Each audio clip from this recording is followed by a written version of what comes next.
Hello everyone, welcome back to another educational vlog. We haven't done this in a long time, but at least we're back here to do it. Since it's nearly the Christmas festive season, as you can see, we already put our Christmas trees up. We put like the signs up there, and then there are just some Christmas lights up there. But this is not the only part of our house we decorated. We decorated like the front of our house, but like since the Filipinos, we like to decorate stuff early because we're nearly early to everything, but sometimes late to most meetings and everything.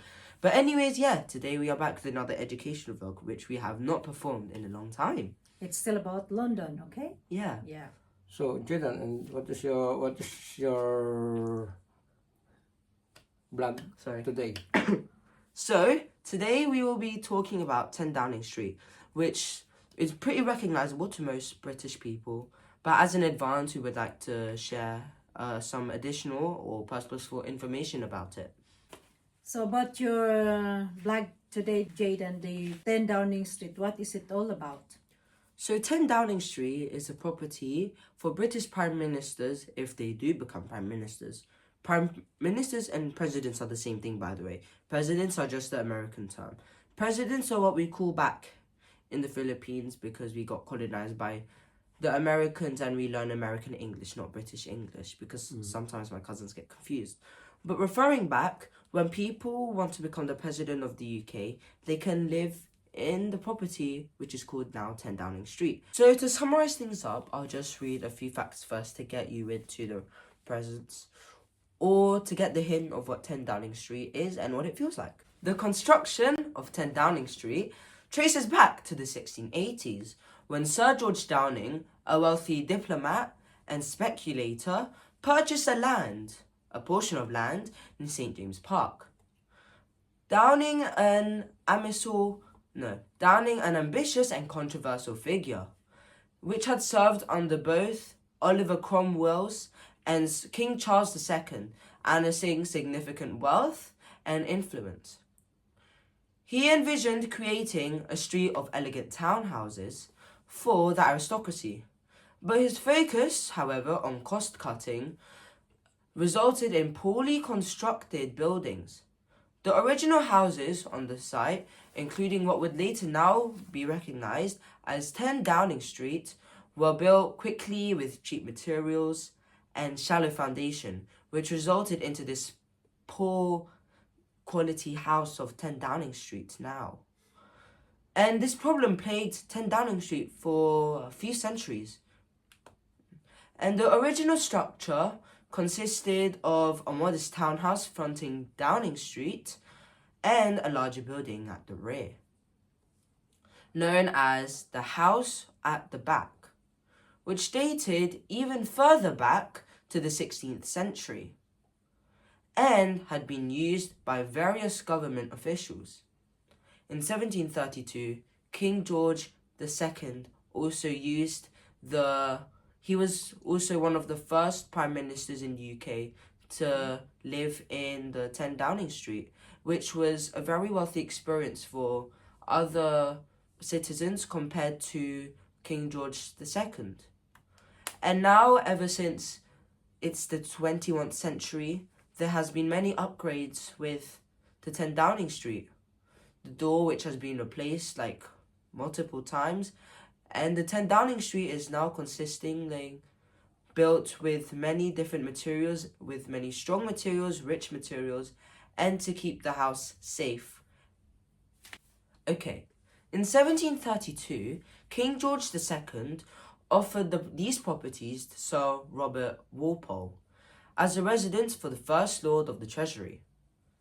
Walpole agreed on this trade, but on the condition that the property would be a permanent residence for future prime ministers and office holders. The two structures were combined into one building, creating the basis for the current 10 extensive renovations and expansions of 10 Downing Street, which were floors and adapting to the spaces to meet the transforming and the needs of the British prime ministers, which transforms into the iconic symbol of government today. Currently, there has been multiple prime ministers who decided to live in 10 Downing Street. However, not all prime ministers decide to live in 10 Downing Street. They can either live with their family, they can live alone. They don't need to live in the 10 Downing Street in order to be a prime minister. However, if I was a president, I would consider living in 10 Downing Street because 10 Downing Street is really wealthy compared to about 95% of houses in the UK. Because even though we know that UK is a rich country, one of the richest countries in the world in terms of GDP, 10 Downing Street is still one of the most wealthiest houses that can be seen in London because it is a house for the prime ministers. 10 Downing Street is often perceived as a modest Georgian townhouse from its exterior, but it is a surprisingly vast and luxurious property that reflects the wealth and power associated with the British Prime Minister's office. Behind the iconic black door lies a sprawling network of over 100 rooms. Imagine a house with over 100 rooms. Feels impossible. It combines historic elegance with modern functionality. And these rooms include offices, staterooms, dining rooms, private areas, and private living quarters. The Prime Minister's private apartment, located on the upper floor, provides a comfortable residence, while the lower floors are dedicated to government operations and hosting meetings. The staterooms, such as the White Drawing Room and the Cabinet Room, are lavishly decorated with ornate furnishings, priceless artworks, and historical artifacts, underscoring Britain's cultural and political heritage.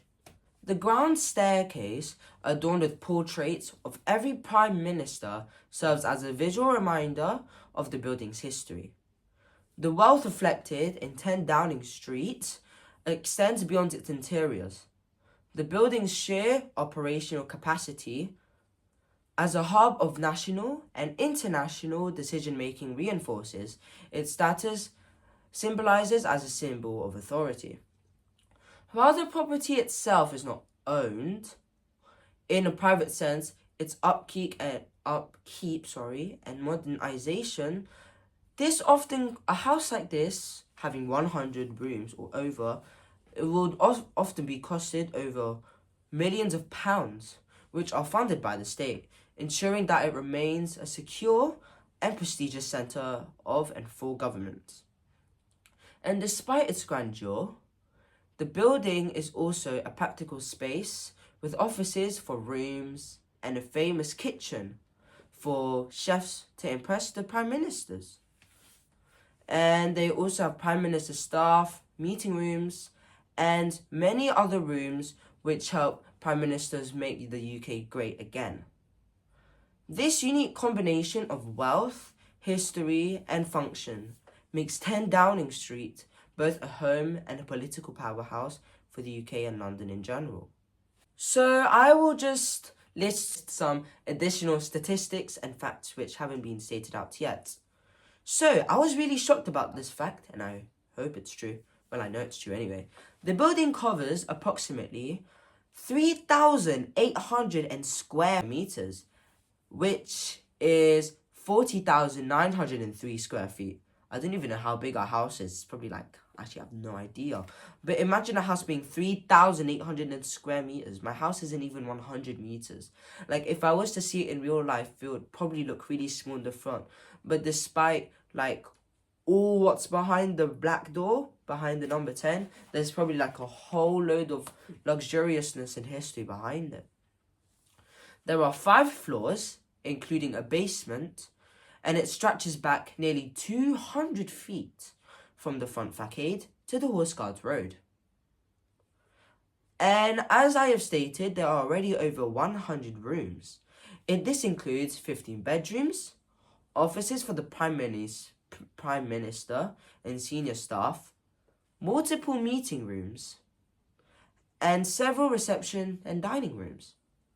And the cabinet room where key decisions are made can see about 22 ministers at its long mahogany table. On average, over 50 to 100 staff members work at 10 Downing Street daily, including political advisors, civil servants, press officers, and security personnel to keep the house protected and safe from the dangers in London.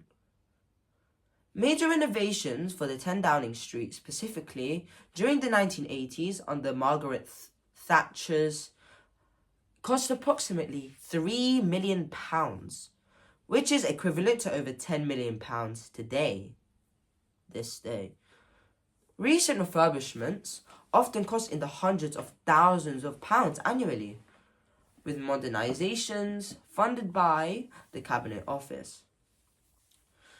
And for security features, the reinforced steel front door is bomb-proof. It weighs around 70 kilograms. I don't know how much that is in pounds, I'm not American. And it has no functioning keyhole. It can only be opened from the inside.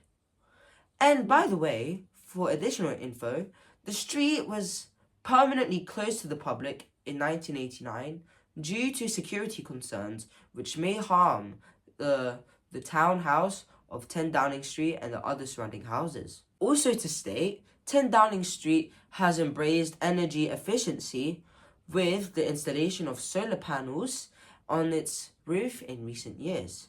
It uses a combined heat and power system to reduce its carbon footprint. The state dining room can also seat up to 65 guests. My bedroom can't even fit 10 people. Anyways, and there is also a smaller terrace garden which is located at the back of 10 Downing Street, which is occasionally used for informal gatherings and press photos. Art and decor for the buildings features an impressive collection of priceless artworks, including paintings, sculptures, and historical artifacts on loan from national galleries to represent the history of Great Britain. It does have a rich history, by the way. World War II, Battle of Hastings, King William, who was French. The grand staircase is filled and lined with 55 portraits of every UK Prime Minister to date. This is also arranged chronologically. Modern communications, technology, including secure video conferencing systems, enables direct connection with other world leaders around the world, USA, China, etc., and military operations if we are in a war. Well, I also heard that we are on Russia's bomb list. You know how Russia and Ukraine are in a war? So Russia is trying to bomb certain countries, but Russia's getting really random, so I don't know why. But yeah, our country's on that list, but we're pretty far from Russia, so I don't know how they're gonna do that. But they are a strong country. They are the second strongest country in the world, just before USA. IT systems and cybersecurity measures are updated regularly, costing millions annually. And annually, it hosts dozens of diplomatic visits and hundreds of meetings. During tours for special occasions, like Open House London, the building can receive thousands of visitors in a single week. However, this doesn't include 10 Downing Street, as 10 Downing Street cannot be visited by local tourists or people in general. If people want to experience the presence of 10 Downing Street, they can visit 11 Downing Street, which is probably just similar to 10 Downing Street. The only thing is that 10 Downing Street is recognised way more by many British people, and it is way more wealthier. But other than that, since they're on the same road, 11 Downing Street can be really wealthy. Well, probably compared to my house. But other than that, yeah, people can go to 11 Downing Street. But I haven't fully double checked what kind of dates they can go in, because I like Buckingham Palace. They can only enter Buckingham Palace during the summer, which I haven't tested out yet, but I've been outside Buckingham Palace for a few times. And it was pretty nice there as well. So just so you know what 10 Downing Street looks like, I will just show you a picture of 10 Downing Street. Don't mind if it's low quality, by the way. But anyways, so I kind of got shocked about what 10 Downing Street looks like. This is one of the rooms. I didn't expect it to be this formal. To me, it looks very royal, like the colour pattern and the lamps above, and just how kind of empty it is. But it just gives the royal look, so I have to agree on that. Next one is this. I mean, it's only black and white for some reason, but like, if you can see, like, you know, like how all these chairs look, how like the style of the doors and the style of the room in general, looks pretty formal and royal to me. Next is this one. I didn't expect lunch, like dining rooms, to be looking like this. Like the way the pattern, no, the way the carpet is, it has like all these patterns on it. Like imagine how long it took for them to make these carpets. And then this one.